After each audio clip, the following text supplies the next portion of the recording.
I'm in school, I used to travel. So now, first of all, while my mother was thanking God, me, I was not thinking, God, what if I was going to now visit one man? Hey, would you have saved me?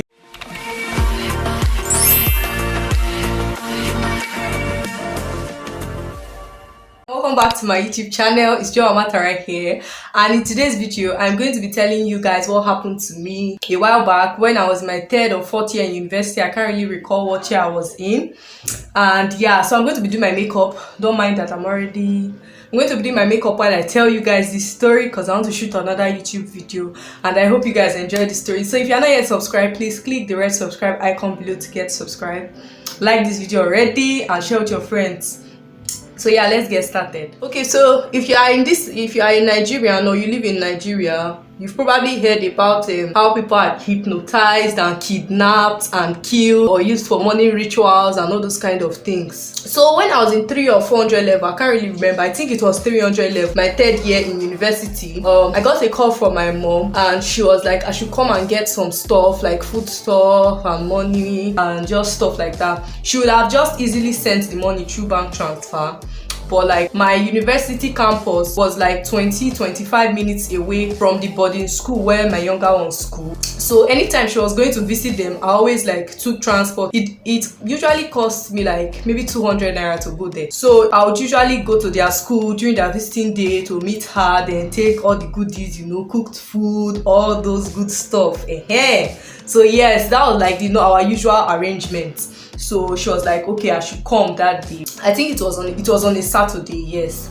So I wore my clothes, I came out of my hostel, and I got to the small gate where was the usual place that I would take transportation, bike. So on getting there was no bike, like at all. Usually that place is usually dry, like it's very dry on Saturdays. You hardly see bikes there. So I was just like, let me just stroll down if I was going to see like any bike and stuff like that. So I strolled down to look for bike. Then I got to a junction which was not far from the small gate. I was standing there. All the bikes that were passing were already occupied. They were already carrying a passenger, and I needed to get there quick. So I just stood and waited. Don't expect me to trek my life out. So fortunately for me, a bike came along miraculously, and I was so glad. So I was now like, usually it would cost 150. Then it would cost 150 for the bike person to take me down to Ozoro was the name of the place where I was going to. Ole was the name of the place where I was. So it would cost me normally 150 to get to Ozoro, but I did not even mind paying like 200 naira step. I really just wanted to go. So I stopped bike now. He stopped. Usual, like how much am I willing to pay? I now said usual price now 150. He now said okay, let us go.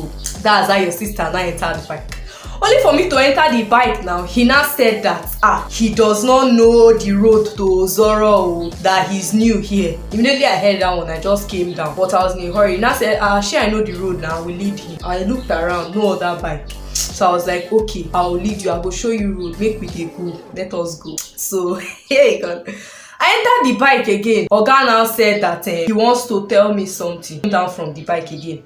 He now told me that actually he's not from Oleo, that he's not from there, that actually he came to give something to somebody, a bit to sell something to somebody, and that he needed help because he's not from this part, that he's coming from Benin. I be one place, he called one place, I think it was Benin he called, that he needed help. The story was very shit. On a usual day, Grwm would not even hear that gist. I would just pick my things and I will go. In fact, I will trek, I will just flee. But I don't know what happened that day. Whether they hypnotized me, what happened, I don't know.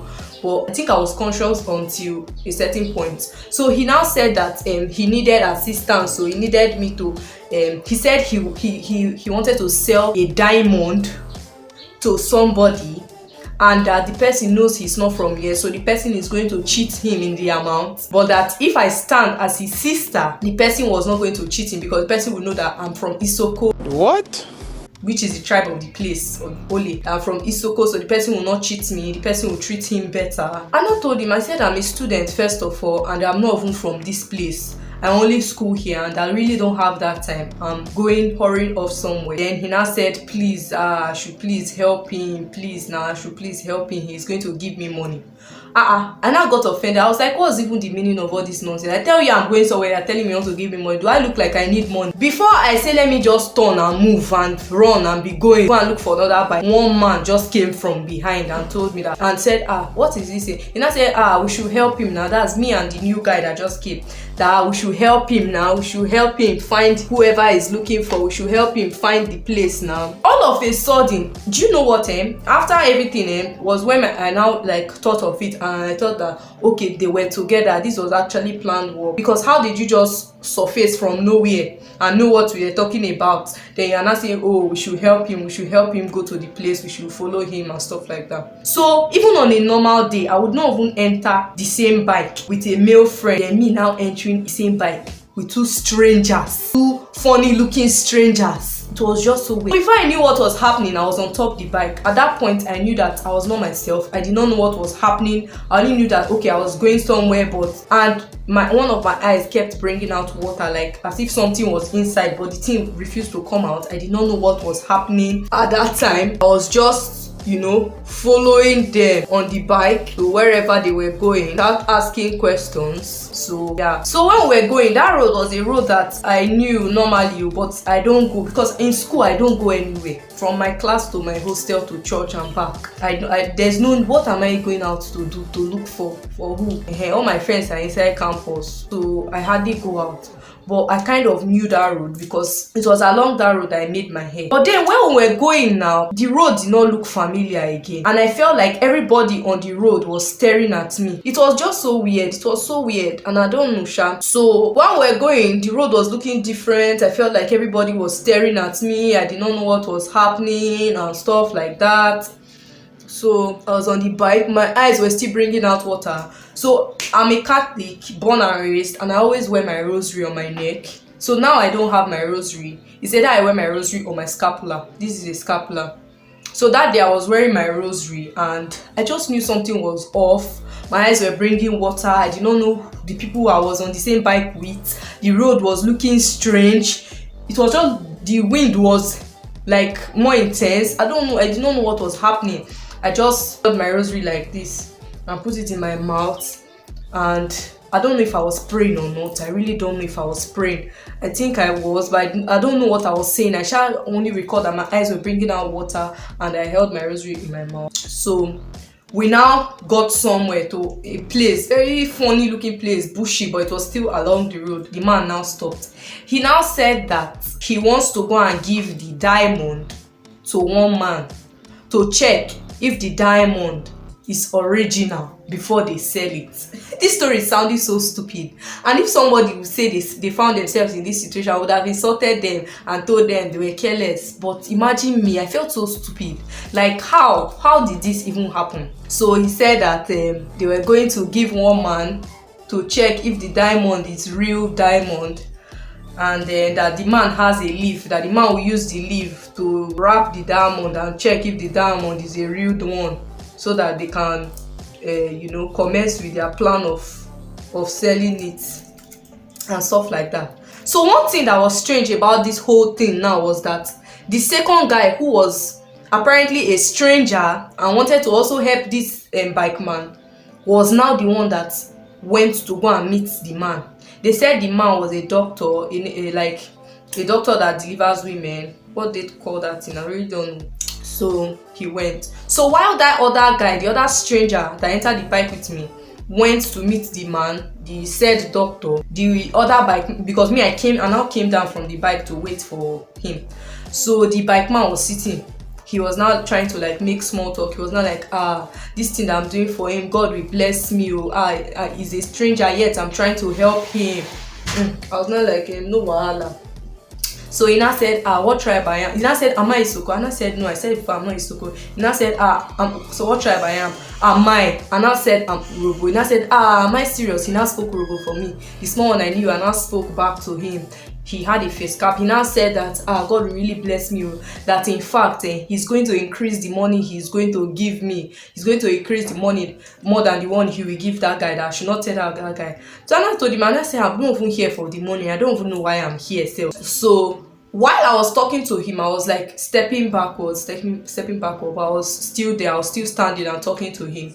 Then before I knew it, the other guy, the so-called idiot, the second one that followed to enter the bike, he now came. He now said that this story is so funny. He now said that the doctor, who was the man that was supposed to check if the diamond was original, said that he cannot check if the diamond is original because his hand is stained with blood, because he just delivered a woman, just brought out a child from the womb, so his hands are stained with blood, and that if his hands are stained with blood, he cannot test if the diamond is real. But that instead of wasting our time, we can go and test it ourselves. According to him, that we can go and test it ourselves, that there's a leaf that they used to test it, that you wrap the diamond in a leaf for you to know if it's real or fake or not. So we should go and test the diamond ourselves to know if the diamond is real. So that was what the other guy said. He said we should go and test the diamond to know if it's real.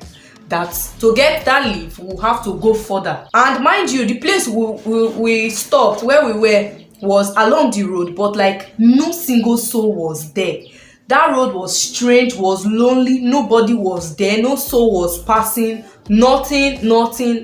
Sure you get? And now we are saying we are going to go further. When I even looked at the place, the part where we're supposed to go to, the place was bushy. It was just like a forest, actually. If you school in Ole, if you are in my campus, you know Odolomoro Road.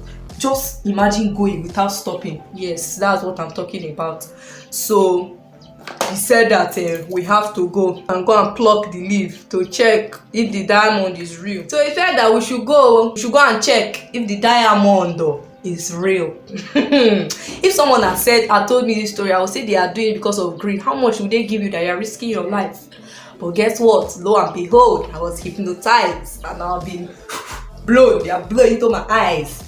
So and I told him, and I said, first of all, the bike man now said that please, I have to help him, that because I have to help him, please, I can't now say I don't want to help again, please, that he's going to even increase the money. He was not telling me and the other guy that he will increase our money, and mind you, he had told me before he react to the money, I should not tell that guy, that please, I don't know why they kept calling money, whether they thought maybe once they say money now my brain will shake, I don't know.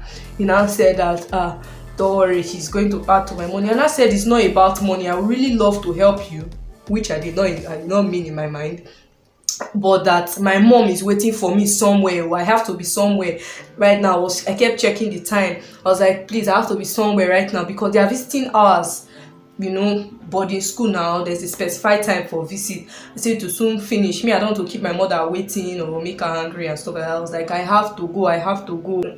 So while I was even telling them this one self that I have to go, I was busy walking back. Like I was taking small steps.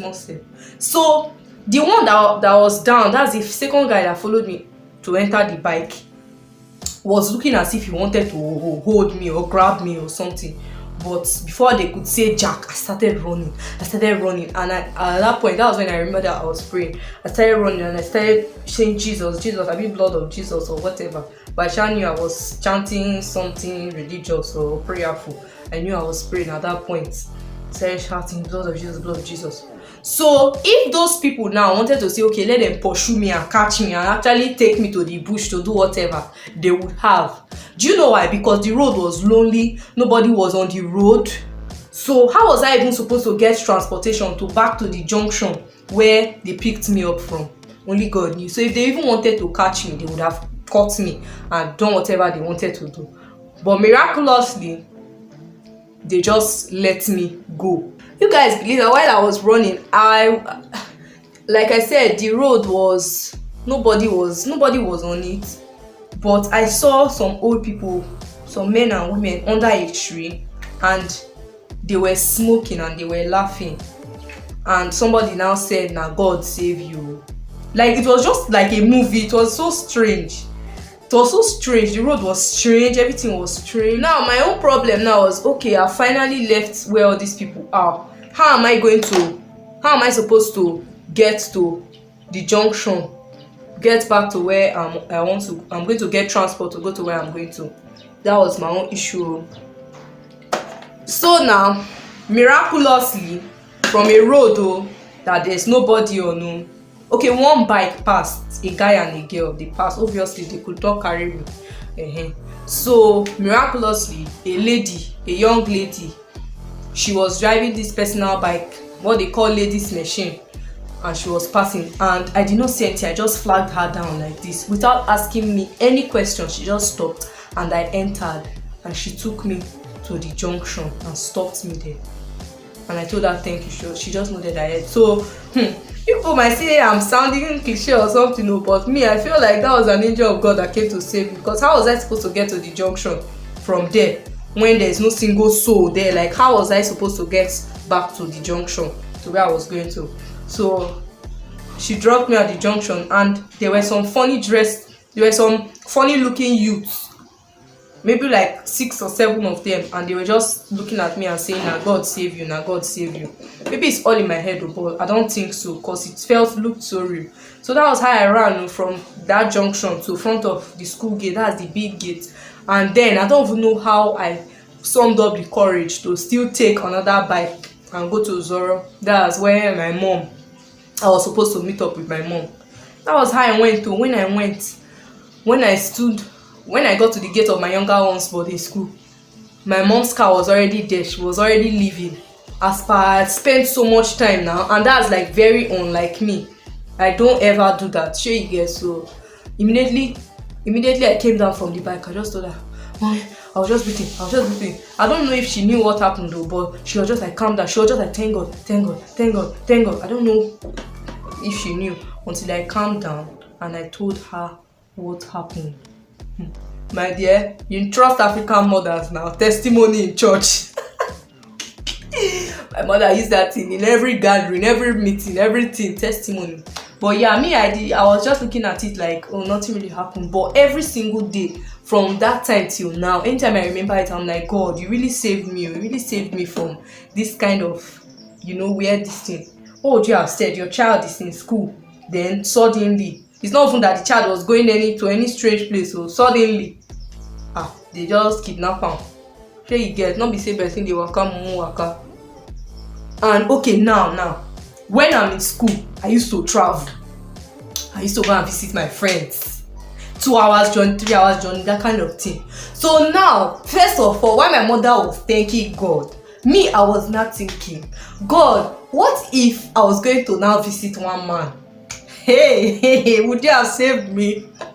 The thing was funny. So when my mother was thanking God, me, I was thinking that, God, what if I was going to see a man and this thing now happened? They now kidnapped me and killed me. Or like, I was just thinking, my mind was just going, if I was like, God. I was like, thank God, first of all, I was going to meet my mother. I was not going for any illegal movements. And yeah, so I was just so happy. Then it did not look like a big deal. But now, anytime I think back, I'm like, God really saved me. God really protected me. So if you people have heard of all these kind of things that they used to hypnotize people and carry them, and you're thinking is a lie, it's not a lie, it's true. I'm the one telling you. A lot of people don't know. I told my friends now, I told them what happened. But now it's going to look like a joke. When God does something like that, it's going to look like, oh, it's a normal thing, it just happened. People won't tell you they've experienced worse. But like, it was really a terrible experience, and thank God that nothing happened. Thank God I'm safe. Thank God that he intervened. Thank God for that lady that just carried me on her bike back to the junction and stuff like that. So I'm really, really glad, prayerful, because last now only God and stuff like that. So guys, thank you so much for watching this video, and I'll see you in my next one. Make sure to watch my next one. I'm going to be telling you 10 things you can do during this quarantine period, so that you don't be bored out of your mind, so that you don't run crazy and stuff like that. So yeah, thank you guys so much for watching. Make sure you subscribe if you are not, like this video, and share with your friends. And I'll see you in my next video. Bye.